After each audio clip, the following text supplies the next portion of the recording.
লোকে বলে মায়ের ডাক না এলে নাকি এখানে আসা যায় না। স্টেশনের বাইরে বিরতির সামনে দেখা যাচ্ছে সেই সবুজ পাহাড়, যেখানে লুকিয়ে আছে শত বছরের ইতিহাস আর অগণিত ভক্তির বিশ্বাস।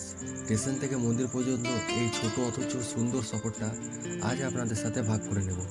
কিভাবে যাবেন, কতটা খরচ হবে আর পথে কি কি দেখার আছে, সবটাই থাকবে আজকের ব্লগে। তো অবশ্যই শেষ পর্যন্ত দেখবেন। এখন সময় 9:26। আমি এখন আছি কামাখ্যা জংশনের 4 নম্বর প্ল্যাটফর্মে, আর আমি আজকে যাব মন্দির। তো এই ভিডিওতে আপনাদেরকে দেখাবো মন্দির কিভাবে যাবেন। আমি এখন আছি 4 নম্বর প্ল্যাটফর্মে, তখন 4 নম্বর থেকে বাইরে যাব। আর এই কামাখ্যা স্টেশনটা দেখুন, চারিদিকে পাহাড়ে ঘেরা একটা স্টেশন, দারুণ সুন্দর। তো আমি এখন বাইরে যাই। আগের কথাটা একটু বলা ভুলে গেছে, আমি 4 নম্বরে নেই, আমি এখন আছি 1 নম্বরে। আমাকে 4 নম্বর দিয়ে বাইরে বেরোতে হবে। তো আমি এখন 4 নম্বর প্ল্যাটফর্মে যাচ্ছি। এখানে এই 1 নম্বরে রয়েছে এরকম ফুটওভার ব্রিজ, এইদিকে যেতে হবে 4 নম্বর প্ল্যাটফর্মে। এখন উঠে গেছি ফুটওভার ব্রিজের ওপরে। পেছনের ভিউটা দেখুন একবার, পাহাড় কত, পুরো পাহাড়ে। আর আমাকে যেতে হবে এদিকে হয়েই সোজা। আমি যে এখানে ছিলাম ওটা হচ্ছে 1 নম্বর ছিল, এটা হচ্ছে 2 নম্বর, এটা হচ্ছে 3 নম্বর, আর এই হচ্ছে 4 নম্বর। এই 4 নম্বর প্ল্যাটফর্ম থেকে আপনাকে বাইরে যেতে হবে। তো আমি ওইদিকে যাচ্ছি এখন। 4 নম্বর প্ল্যাটফর্মের ওভারব্রিজ থেকে আমি এখনও নামিনি, এদিকে নামে। আর এই দেখুন এখানে পাহাড়গুলো দেখুন, চারিদিকে পাহাড়, দারুণ সুন্দর, দারুণ প্ল্যাটফর্ম আর দারুণ জায়গা। নামছি নিচে 4 নম্বর প্ল্যাটফর্মে। প্রথমে দ্বন্দ্বে অনেকজনাই পড়েছে, আমাকে ওখানে একজনে জিজ্ঞাসা করলো যে 4 নম্বর যাবো কোন দিকে। সবাই বুঝতে পারছে না যে বেরোর বাইরে কোথায়। এই হচ্ছে কামাখ্যা জংশনের 4 নম্বর প্ল্যাটফর্ম। এই দেখুন এইদিকে রয়েছে এক্সিট। তো আমি এখন চলে এসেছি স্টেশনের বাইরে। এই দেখুন এটা হচ্ছে মন্দির হচ্ছে বানানো, এটাও স্টেশনটা। এইদিকে বাইরে এসে এইদিকে রয়েছে অনেক টেম্পো রয়েছে, যে কোনো একটা ভাড়া করবেন, চলে যাবেন মন্দির। তো আমি একটা দেখি কত ভাড়া বলে। আমি এখানে একটা অটো করেছি, অটো ভাড়া নিল 200 টাকা, একদম মন্দিরের গেট অব দিকে নামি। আমি যে টেম্পোটা করলাম এখানে, এই টেম্পো ভাড়া নিল 200 টাকা, এটার ভাড়া বলেছিল 250 টাকা। তো আপনারা যদি এখানে আসেন, বাইরে অনেক টেম্পো আছে, বার্গেনিং করে নেবেন, চলে আসবেন। এখানে বলে রাখি, আমি যেহেতু রিজার্ভ করেছিলাম সেই জন্য ভাড়াটা একটু বেশি নিল। আপনারা যদি শেয়ারে যান তো ভাড়া পড়বে 50 থেকে 60 টাকা মাথা পিছু। তাছাড়া স্টেশনের বাইরে মেন রোড থেকে পেয়ে যাবেন বাস, যার ভাড়া নেবে 10 টাকা মাত্র।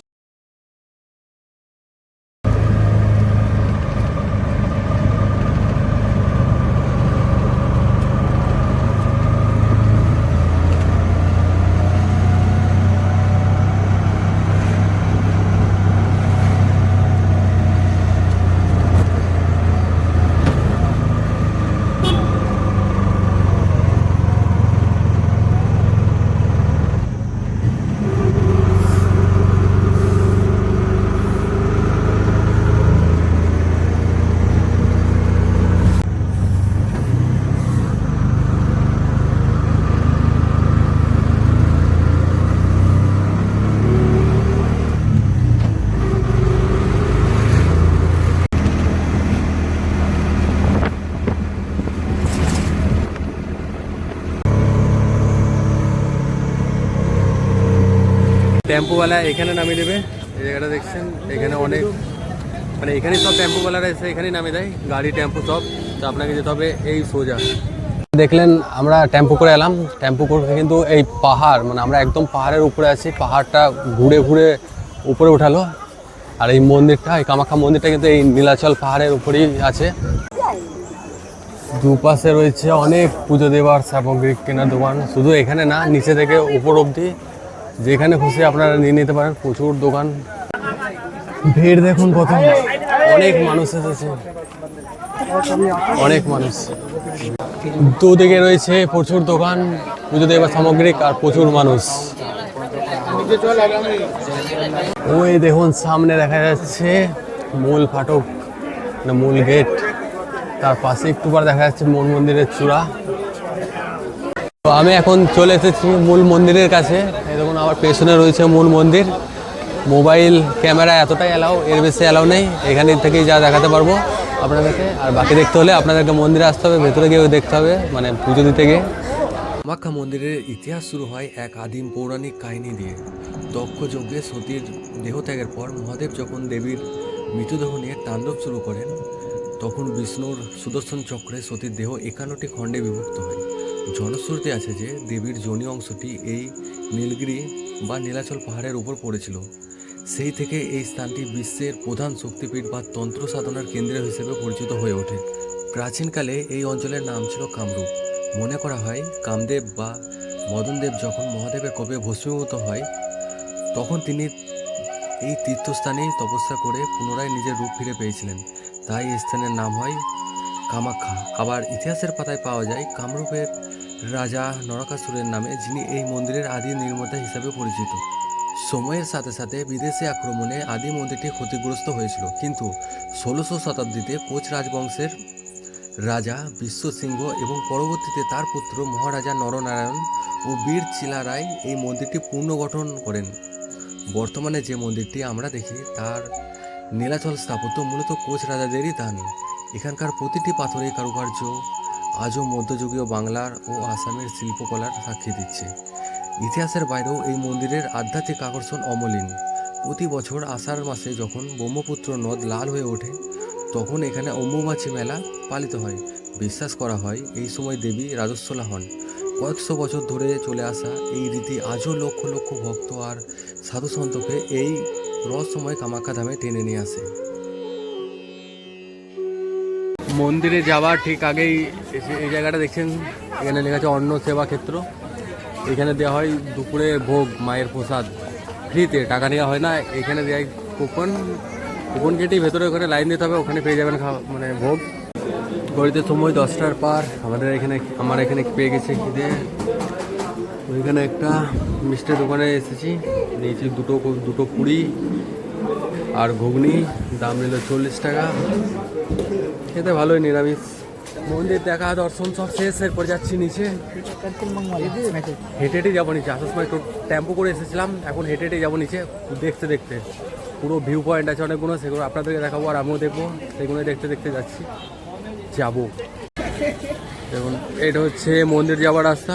এর পাশে রয়েছে এখানে ফ্রি বাথরুম, এটা আপনারা ইউজ করতে পারেন, একদম ফ্রি, টাকা লাগে না।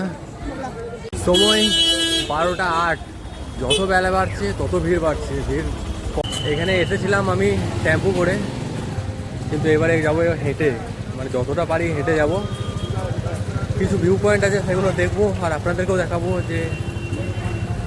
আর আপনারা যদি কখনো মনে হয় যে হেঁটে যাওয়ার কথা, যদি হেঁটে যান তো কেমন লাগবে সেই এক্সপিরিয়েন্সটা আমি করবো, যে হেঁটে যাওয়া যায় কি যাওয়া যায় না। যতটা পারবো যাবো, না হলে রাস্তায় কোনো গাড়ি দাঁড় করাবো, চলে যাবো। আপনারা যদি ভাবেন এখানে থাকবো, থাকার জন্য প্রচুর হোটেল চারিদিকে, যেদিকে বিল্ডিং থাকাবেন এই আশেপাশে সব হোটেল। যে কোনো জায়গায় গিয়ে কথা বলবেন, হোটেল রুম পেয়ে যাবেন। তার জন্য স্পেশাল কিছু লাগবে না, যেদিকে তাকানো যাচ্ছে সেদিকেই হোটেল। যে জন্য হেঁটে হেঁটে যাবো বলছিলাম, সেটা হচ্ছে এই রাস্তার মাঝে মাঝে এরকম ভিউ আসবে, এইটা দেখার জন্যই তো হেঁটে হেঁটে নিচে যাচ্ছি। ওই দূরে রয়েছে রেল লাইন। ওই দেখুন, ওই দূরে রয়েছে, ওটা হচ্ছে রেল লাইন।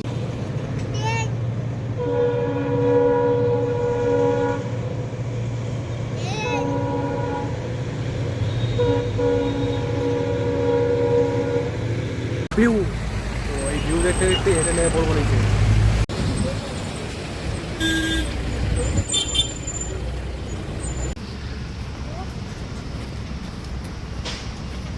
রাস্তার ধারে এরকম বিক্রি হচ্ছে এখানে জুস, মৌসম্বি জুস 100 টাকা আর আনারসের জুস 50 টাকা। আমি নিয়েছি এখানে একটা শসা 30 টাকা দাম। এইরকম দিল প্লেটে শসা 30 টাকা দাম। শসার সঙ্গে দিয়েছি এরকম একটা কাঠি, খাবার বানিয়ে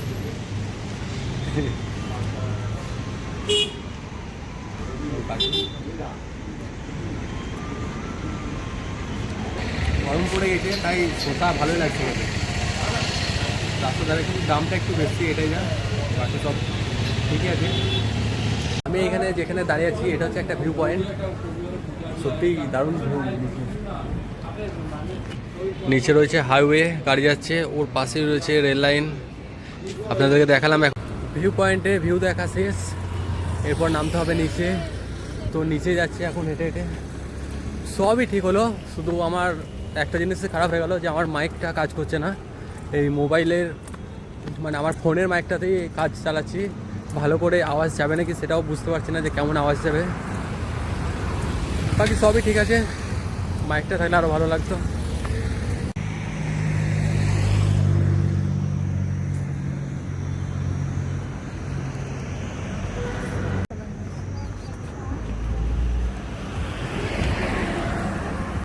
এরকম হাঁটতে হাঁটতে আসার পর দেখা মিললো আর একটা ভিউ পয়েন্ট এখানে রয়েছে।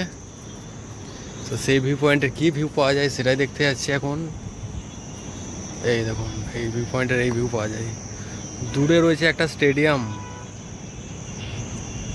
ওই দেখুন একটা স্টেডিয়াম রয়েছে, ওটা দেখা যাচ্ছে ভালো এখান থেকে। তাছাড়া এদিকে একটা নিচে নামার রাস্তা আছে, আশা করছি এটা শর্টকাট মনে হয় নিচে যাওয়ার জন্য। ওই দেখুন রাস্তা, কিন্তু আমি তো যাবো না, যদি শর্টকাট না হয় তখন আবার এতটা উপরে আসতে হবে, তাই শর্টকাট না নিয়ে মেন রাস্তা দিয়ে যাচ্ছি। লাগুক কত সময় লাগবে দেখাই যাক নামতে। ওই উপর দেখছেন মন্দিরের চূড়া দেখা যাচ্ছে একটা, ওই মন্দিরের চূড়াটার ওর পাশে আমরা ছিলাম। এখন আমরা চলে এসেছি এই নিচে, এই রাস্তা হয়ে নিচে চলে এসেছি। অনেক উপরে ছিলাম আমরা।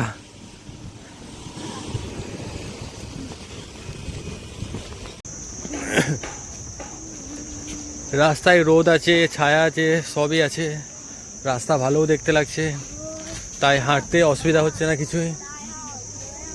তবে আমি এটা বলবো না যে আপনারাও হেঁটে আসুন, অনেক গাড়ি পাওয়া যায়, অনেক টেম্পো পাওয়া যায়, যেটার ভাড়া হয়তো আমি যাওয়ার সময় আমার কাছে বেশি নিয়েছিল, 200 টাকা নিয়েছিল, যেহেতু আমি রিজার্ভ করে গেছিলাম।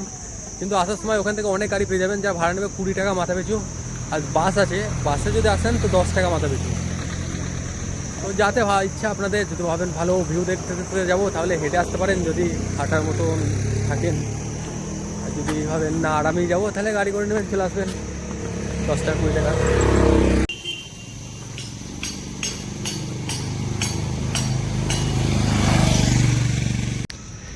নিচে নামতে নামতে কি দেখা মিলো দেখুন, এখানে হচ্ছে অনেকগুলো মূর্তি, যারা যারা উপরে উঠছে, আর ওইখানে রয়েছে একটা মন্দির, মানে ওই মন্দিরে যাচ্ছে এই মূর্তিগুলো, এমনভাবে এখানে সাজানো রয়েছে, দারুণ দারুণ। ওই মন্দিরে যাচ্ছে মনে হচ্ছে এরা পাহাড়ে চেপে ওঠে, পাহাড়ে চড়াই করে যাচ্ছে ওই মন্দিরে। রাস্তায় হাঁটতে হাঁটতে এই ফুল তুলতে তুলতে আসে, মানে হাঁটা আর এই পাহাড়ি ফুল তুলে হেঁটে হেঁটে নিচে নামছি আর এই পাহাড়ি ফুল তুলছি। আর এই ফুল তুলতে তুলতে প্রায় নেমেই গেছি নিচে, আর কিছুটা। দেখুন ফুলগুলো কত সুন্দর লাগছে দেখতে, দারুণ সুন্দর। প্রায় 50 মিনিট হাঁটার পর এসে এখন একটু বসেছি এখানে, অনেকক্ষণ হাঁটা হয়ে গেল, রোদ রয়েছে খাড়া, তাই একটু বসেছি এখানে, আবার একটু পরে হাঁটতে শুরু করবো, আর খানিকটা বেশিটা নেই। দেখুন আমি এখানে বসেছি, এখানে একটা বিশাল বট গাছ রয়েছে, আর পাশে একটা মন্দির রয়েছে, মন্দিরে ওঠার রাস্তা হচ্ছে ওইটা। আর ওই দিক থেকে পাহাড়ে নেমে এই দিক থেকে গাড়ি যাচ্ছে। 1 ঘন্টা 20 মিনিট হেঁটে এখন নিচে চলে এসেছি। এখানে আমার পেছনে রয়েছে মেন গেট। তো হেঁটে হেঁটে চলে এসেছি কামাখ্যা রেলওয়ে স্টেশনে, অনেকক্ষণ ধরে হেঁটে। ঘড়িতে সময় 3:40, আমি এখন চলে এসেছি কামাখ্যা জংশনে। হেঁটে হেঁটে গেলাম গোটাটা রাস্তা। আর কোথায় ছিলাম দেখবেন, ওই সামনে, এই দেখুন এই সামনে এই যে এই পাহাড়টা রয়েছে, এটা হচ্ছে সেই নীলাচল পাহাড়, যেটার উপরে মন্দির রয়েছে। ওইখান থেকে এই স্টেশন অবধি এলাম হেঁটে। আর এই স্টেশনে এসেই আজকের ভিডিও এখানেই শেষ করছি, দেখা হচ্ছে পরে অন্য কোনো ব্লগে।